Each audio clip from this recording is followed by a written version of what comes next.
신앙생활을 하다 보면 마음속에 이런 생각이 들 때가 있습니다.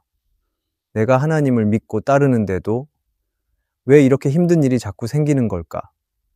분명히 기도하고 예배도 드렸는데 상황은 나아지지 않고 오히려 더 어려워지는 것 같을 때가 있습니다. 그런 순간에는 마음이 지치고 믿음이 흔들릴 때도 있습니다. 사람들은 종종 이렇게 말합니다. 믿음으로 살면 하나님이 지켜주시고 잘되게 해주신다고. 물론 그 말이 틀린 것은 아닙니다. 하지만 현실은 꼭 그렇게 흘러가지 않을 때가 있습니다. 내가 잘못한 것이 없다고 생각되는데도 어려움이 찾아오고 설명할 수 없는 일들이 계속될 때가 있습니다. 오늘 우리는 그런 시간들 속에서 하나님은 어떤 분이신지, 그리고 나는 어떤 마음으로 살아가야 하는지를 함께 나누려고 합니다. 모든 것이 이해되지는 않아도 그 안에 담긴 하나님의 뜻을 조금씩 알아가게 되기를 바랍니다. 첫째, 이유를 알 수 없는 고난이 있습니다. 성경에 나오는 욥은 하나님께 인정받을 만큼 신실한 사람이었습니다. 성경은 그가 순전하고 정직하며 하나님을 경외하고 악에서 떠난 자였다고 말합니다. 누구보다도 곧게 신앙을 지킨 사람이었지만 어느 날 그에게 상상할 수 없는 고난이 한꺼번에 닥쳤습니다. 재산이 하루아침에 사라졌고 자녀들은 갑작스러운 재난으로 목숨을 잃었으며 마침내는 건강까지 무너졌습니다.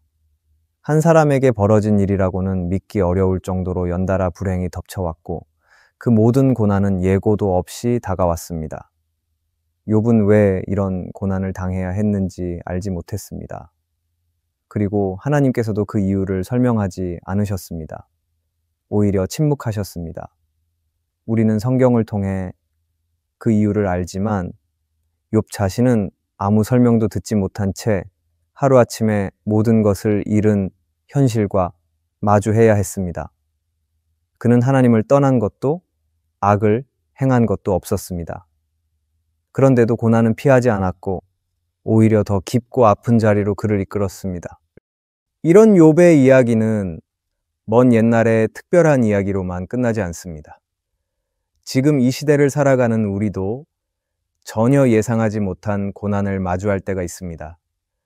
갑작스러운 병, 사고, 실패, 관계의 단절, 사랑하는 사람의 죽음까지 아무런 이유도 없이 인생이 무너지는 것 같은 순간이 있습니다. 그런 일을 겪고 나면 마음속에 질문이 떠오릅니다. 내가 무슨 잘못을 했길래 이런 일을 겪는 걸까? 하나님이 나를 잊으신 건 아닐까? 믿음으로 살아왔는데 왜 이런 일이 일어난 걸까? 그렇게 우리는 눈물과 답답함 사이에서 방향을 잃기도 합니다. 하지만 욥은 그 모든 혼란 속에서도 한 가지를 놓지 않았습니다.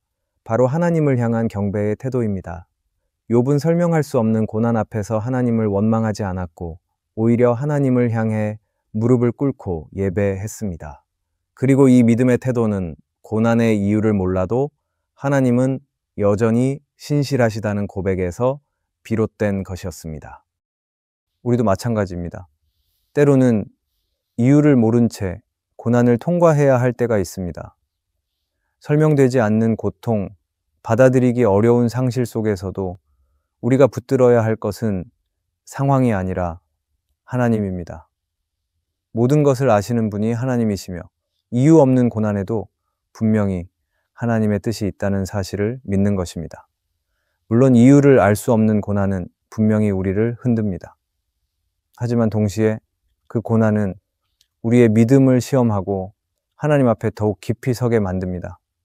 그래서 우리는 어떤 고난 앞에서도 하나님을 경배하는 사람, 믿음을 놓지 않는 사람으로 서 있어야 합니다. 이 고난의 때가 끝난 후에야 비로소 우리는 하나님은 여전히 우리와 함께 계셨다는 사실을 깨닫게 될 것입니다. 우리가 이유를 알 수 없는 고난이 있다는 것을 기억하기를 바랍니다. 둘째, 이유가 분명한 고난이 있습니다. 사람은 누구나 실수하며 살아갑니다. 잘못된 말을 하기도 하고 순간의 감정에 휘둘려 판단을 흐리기도 합니다. 하고 나서 후회하는 일들이 생기고 어떤 일은 그 결과가 금방 드러나지 않아 시간이 지나서야 후폭풍처럼 다가오기도 합니다. 이처럼 고난에는 내가 잘못한 일 때문에 생긴 고난이 있습니다. 성경은 그런 고난을 두고 징계라고 말합니다.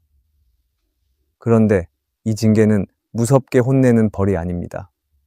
히브리서 12장을 보면 하나님께서 우리를 자녀로 여기시기 때문에 바로잡으시고 훈련하신다고 하셨습니다. 부모가 자녀를 사랑하면 잘못했을 때 모른 척하지 않듯이 하나님도 우리를 사랑하시기 때문에 그 잘못된 길에서 돌이키게 하시려는 것입니다. 그 돌이킴의 시간이 바로 고난입니다. 우리가 교만하거나 게으르거나 욕심으로 선택한 길이 결국 내 삶에 큰 상처와 어려움을 남기기도 합니다. 그러나 그 고난은 단순히 무너뜨리기 위한 것이 아니라 나를 살리기 위한 하나님의 신호입니다. 이 길은 아니야. 이제 돌아오렴. 하나님은 고난을 통해 그렇게 말씀하고 계신 것입니다. 그런데 많은 사람들은 고난을 만났을 때 하나님을 오히려 더 멀리 하려고 합니다. 고난을 만났을 때 하나님이 나를 버리셨구나. 내가 이렇게 된 건 하나님 때문이야 라고 생각하며 마음을 닫아버립니다. 하지만 하나님은 그렇게 우리를 밀어내는 분이 아닙니다. 하나님은 우리가 아무리 엉망이 되어 있어도 진심으로 하나님 앞에 돌아가기를 원한다면 그 마음을 귀하게 여기십니다. 회개하는 마음, 다시 시작해보겠다는 그 결심 하나면 충분하다고 말씀하시는 하나님입니다. 우리의 삶도 마찬가지입니다. 때로는 분명한 이유로 고난을 겪습니다. 내가 잘못해서, 내가 놓쳐서, 내가 감당하지 못해서 생긴 어려움들입니다. 그런데 그런 고난이 찾아왔다고 해서 절망만 남는 것은 아닙니다. 하나님은 그 고난 속에서도 우리를 부르고 계십니다. 이제는 돌아오렴. 내가 너를 기다리고 있었다. 그렇게 말씀하시며 우리 마음의 문을 두드리고 계십니다. 우리에게 고난은 때로 부끄럽고 아픈 기억일 수 있습니다. 하지만 그 고난이 나를 깨우고 다시 하나님을 찾게 만들었다면 그것은 회복의 시작입니다. 고난은 끝이 아니라 하나님의 손 안에서 다시 살아나는 기회가 될 수 있습니다. 우리가 이유가 분명한 고난이 있다는 것을 기억하기를 바랍니다. 셋째, 스스로 선택한 고난이 있습니다. 우리가 겪는 고난 가운데에는 내가 선택한 길에서 비롯된 고난도 있습니다. 억울한 일도 아니고 실수나 죄 때문에 생긴 고난도 아닙니다. 하나님을 따르기로 결정하면서 자연스럽게 따라온 고난입니다. 편한 길을 외면하고 좁은 길을 선택한 사람에게는 언제나 대가가 따르기 마련입니다. 세상의 기준이 아닌 믿음의 기준을 따라 살기로 마음먹은 그 순간부터 우리는 더 이상 평탄한 길만을 걸을 수 없는 것입니다. 예수님께서는 우리에게 누구든지 나를 따르려거든 자기를 부인하고 자기 십자가를 지고 나를 따르라 하고 하셨습니다. 이 말씀은 단순한 헌신의 표현이 아닙니다. 이 말씀은 주님을 따르는 삶에는 반드시 십자가가 따른다는 것을 분명히 보여주는 말씀입니다. 누군가는 자신이 원하는 것을 포기해야 할 수도 있고 누군가는 주변 사람들의 오해와 조롱을 감당해야 할 수도 있습니다. 또 어떤 사람은 손해를 보거나 불이익을 감수하면서도 진리의 길을 걸을 수도 있습니다. 그리고 이 길은 쉬운 길이 아닙니다. 하지만 이 길은 하나님을 향한 사랑과 신뢰가 없이는 선택할 수 없는 길입니다. 우리는 일상 속에서도 그런 결정을 자주 마주합니다. 거짓말을 하면 더 편할 수도 있고 정직하게 살면 오히려 손해를 볼 수도 있습니다. 주의를 지키는 것 하나만으로도 불편을 감수해야 하고 사람들 눈치를 보지 않기 위해 믿음을 숨기고 싶은 유혹도 생깁니다. 그러나 그 순간에도 주님을 선택하고 하나님의 말씀을 따라 살기로 결단한 사람은 고난의 길을 걷는 것을 두려워하지 않습니다. 왜냐하면 그 고난이 바로 믿음의 고백이기 때문입니다. 성경을 보면 믿음의 사람들은 편안함보다 순종을 선택했습니다. 모세는 왕궁의 부귀영화를 뒤로하고 하나님의 백성과 함께 고난받기를 택했고, 바울은 예수님을 전하기 위해 감옥과 채찍, 배신과 외로움을 견뎌야 했습니다. 그들에게는 언제든지 돌아설 수 있는 기회가 있었지만 그 길을 끝까지 걸어갔습니다. 왜냐하면 그 고난이 단지 아픔이 아니라 하나님을 향한 사랑의 표현이라는 것을 알았기 때문입니다. 오늘 우리가 스스로 선택한 고난이 있다면 그것은 결코 헛된 것이 아닙니다. 믿음을 지키기 위해 감수한 그 작은 희생 하나하나가 하나님께는 귀한 향기가 됩니다. 하나님은 그런 삶을 외면하지 않으십니다. 오히려 그런 믿음을 기쁘게 받으시고 그 사람을 통해 하나님의 뜻을 이루어 가십니다. 스스로 선택한 고난은 세상의 눈에는 어리석어 보일 수 있지만 하나님 앞에서는 영광의 길입니다. 이 길은 더디고 힘들 수 있지만 끝에는 반드시 주님의 위로와 칭찬이 기다리고 있습니다. 지금 내가 짊어지고 있는 그 십자가가 무겁게 느껴질 수 있지만 하나님은 그 무게를 알고 계시고 끝까지 지고 갈 수 있도록 도우시는 분입니다. 그러니 주님을 따르기 위해 내가 기꺼이 감당한 고난이라면 그것은 믿음의 증거라는 것을 기억하기를 바랍니다. 이 고난의 길 끝에 주님이 계시고 주님의 영광이 함께 하신다는 것을 잊지 말기를 바랍니다. 넷째, 고난에서 그리스도인이 기억해야 할 약속이 있습니다. 우리는 지금까지 고난에는 여러 형태가 있다는 것을 살펴보았습니다. 이유를 알 수 없는 고난도 있었고 분명한 이유가 있는 고난도 있었습니다. 그리고 예수님을 따르기 위해 스스로 선택한 고난도 있었습니다. 이렇게 고난은 다양한 얼굴로 우리의 삶에 찾아옵니다. 그런데 그 모든 고난의 순간마다 믿음의 사람이라면 반드시 기억해야 할 것이 있습니다. 바로 하나님이 고난에 대해 우리에게 주신 약속들입니다. 하나님은 우리가 고난을 당할 때 침묵하시는 분이 아니십니다. 아무 말 없이 외면하시는 분도 아니십니다. 오히려 말씀 속에서 분명한 약속으로 우리를 안심시키시고 붙들어 주십니다. 하나님이 고난을 어떻게 바라보시는지를 알게 되면 그 고난 속에서도 우리는 흔들리지 않고 걸어갈 수 있습니다. 먼저 하나님은 고난 가운데서 우리를 보호해 주신다고 약속하셨습니다. 고난을 겪을 때마다 우리는 이제 다 끝난 것 같다는 생각이 들기도 합니다. 그런데 하나님은 그렇게 말씀하지 않으십니다. 시편 121편 7절에서 이렇게 말씀하십니다. 여호와께서 너를 모든 환난에서 보호하시며 또 내 영혼을 지키시리로다. 하나님은 그 어떤 고난의 순간에도 우리를 외면하지 않으시고 넘어지지 않도록 붙드십니다. 사자굴 속에 던져졌던 다니엘을 생각해 보면 이 말씀이 얼마나 실제적인지 알 수 있습니다. 아무리 위험한 상황이라도 하나님의 손안에 있는 사람은 보호받습니다. 또한 하나님은 고난 중에도 우리와 함께 하시겠다고 약속하셨습니다. 혼자라고 느끼는 순간이 가장 힘듭니다.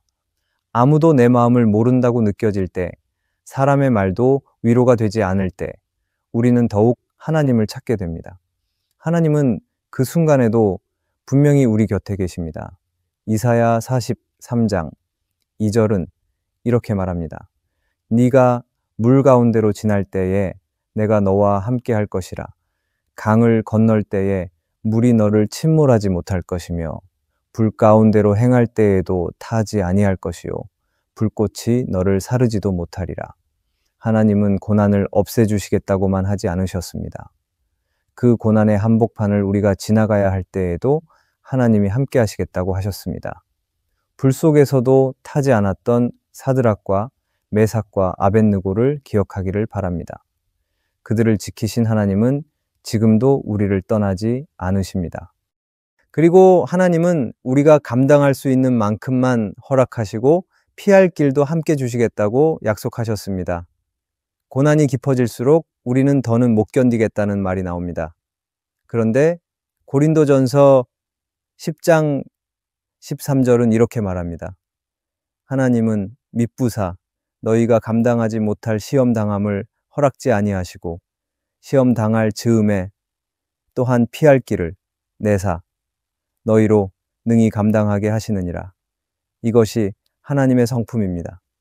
우리가 감당할 수 있을 만큼만 허락하시고 버틸 수 있는 힘을 주시며 피할 수 있는 길도 열어두십니다. 엘리야가 지쳐 쓰러졌을 때도 하나님은 그를 다시 일으키셨고 먹이셨고 갈 힘을 주셨습니다. 우리도 지칠 수 있지만 하나님은 절대 우리를 놓지 않으십니다. 하나님은 또 한 가지 약속을 주셨습니다. 지금의 슬픔이 영원하지 않다는 것입니다. 시편 30편 11절에 이렇게 나옵니다. 주께서 나의 슬픔이 변하여 춤이 되게 하시며 나의 벗을 벗기시고 기쁨으로 띠띠우셨나이다. 이 말씀은 단순한 위로가 아닙니다. 실제로 하나님의 백성들은 그런 회복을 경험했습니다. 하루아침에 모든 것을 잃었던 욥이 그 마지막에는 이전보다 갑절의 축복을 받았던 것처럼 하나님은 우리의 눈물과 아픔을 기억하시고 반드시 회복하게 하십니다. 지금은 베옷을 입은 것 같아도 기쁨의 띠를 다시 매게 하실 날이 분명히 옵니다. 마지막으로 하나님은 고난에 대한 보상도 약속하셨습니다. 지금 이 땅에서 받는 모든 억울함, 아픔, 눈물은 언젠가 하나님 앞에서 분명히 보상받을 날이 옵니다. 로마서 8장 18절은 이렇게 말합니다. 생각하건대 현재의 고난은 장차 우리에게 나타날 영광과 비교할 수 없도다. 이 고난이 너무 커 보여서 영광이 작게 느껴질 때도 있지만 성경은 분명히 말합니다. 하나님이 예비하신 영광은 비교도 되지 않을 만큼 크다고. 바울도 많은 고난을 겪었지만 결국 이 영광을 바라보며 끝까지 믿음을 지켰습니다. 존 파이퍼는 하나님의 섭리라는 책에서 이렇게 말합니다. 하나님은 고난을 통해 세상의 즐거움에 매달린 마음을 떼어내고 오직 하나님만 바라보게 하십니다. 이 말처럼 고난은 때로 우리를 아프게 하지만 동시에 하나님의 사랑을 깊이 경험하게 하는 자리이기도 합니다. 하나님의 약속을 기억하는 사람은 고난 속에서도 무너지지 않습니다. 상황이 달라지지 않아도 마음이 달라지고 믿음이 자라고 하나님이 더 가까워집니다. 그러므로 어떤 고난을 겪고 있든지 하나님의 이 약속들을 마음에 기억하기를 바랍니다. 하나님은 반드시 보호하시고 함께 하시고 견딜 힘을 주시며 다시 웃게 하시고 결국 풍성한 보상으로 갚아주실 것입니다.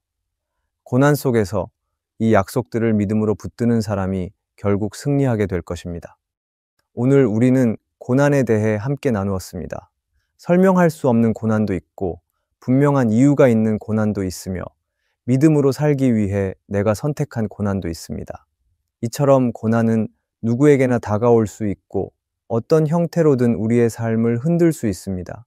하지만 고난이 있다는 사실보다 더 중요한 것이 있습니다. 그 고난 속에서 우리가 어떤 믿음으로 서 있는가입니다. 욥은 이유를 알 수 없는 고난 앞에서도 하나님을 원망하지 않고 무릎 꿇었습니다. 다윗은 자신의 죄로 인한 고통 속에서도 회개하며 하나님의 긍휼을 구했습니다. 바울은 복음을 전하기 위해 자발적으로 고난을 감당했고 그 고난 속에서도 하나님을 자랑했습니다. 이들은 모두 고난을 피하지 않았습니다. 오히려 그 고난을 통해 하나님을 더 깊이 만났고 그 믿음은 더 단단해졌습니다. 우리도 마찬가지입니다.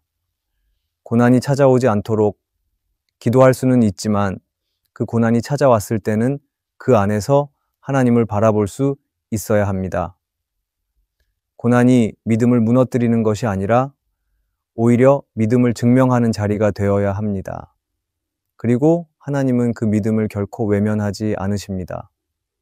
슬픔이 변하여 기쁨이 되게 하시고 넘어짐 속에서 다시 일어날 수 있도록 도우십니다. 그러므로 어떤 고난 속에서도 하나님의 약속을 붙드십시오. 하나님은 우리를 결코 버리지 않으시며 끝까지 함께 하시며 모든 것을 선으로 바꾸어 가십니다. 고난을 통해 우리가 더 깊이 하나님을 신뢰하게 되기를 바랍니다. 그리고 마침내 그 고난조차 감사로 바뀌는 은혜를 경험하는 우리가 되기를 소망합니다. 오늘의 말씀이 은혜가 되셨다면 댓글에 아멘이라고 적어주시면 감사하겠습니다. 여러분들이 남겨주시는 댓글은 정말 큰 힘이 됩니다. 그리고 여러분들이 눌러주시는 좋아요와 구독도 큰 힘이 됩니다. 오늘도 함께 해주셔서 감사합니다. 기도하겠습니다. 자비로우신 하나님 아버지, 우리가 이해할 수 없는 시간을 지나고 있을지라도 주님은 여전히 우리와 함께 계심을 믿습니다. 눈에 보이지 않아도 말로 설명할 수 없어도 주님의 손이 우리를 붙들고 계심을 믿습니다. 삶이 흐트러질 때마다 주님 앞에 다시 나아오게 하시고 마음이 무너질 때마다 주님의 약속을 붙잡게 하옵소서. 고난이 우리의 마음을 닫게 만들지 않게 하시고 오히려 주님 앞에 더 가까이 엎드리는 시간이 되게 하옵소서. 하나님, 우리 가운데 지금도 아픔을 안고 있는 이들이 있다면 위로하여 주시고 이유 없는 눈물로 지친 이들이 있다면 주님의 평안으로 덮어주시옵소서. 우리가 고난 중에도 믿음을 잃지 않게 하시고 고통 속에서도 주님을 찬양할 수 있도록 성령으로 우리를 도와주시옵소서. 우리를 끝까지 인도하시는 예수님의 이름으로 기도합니다. 아멘.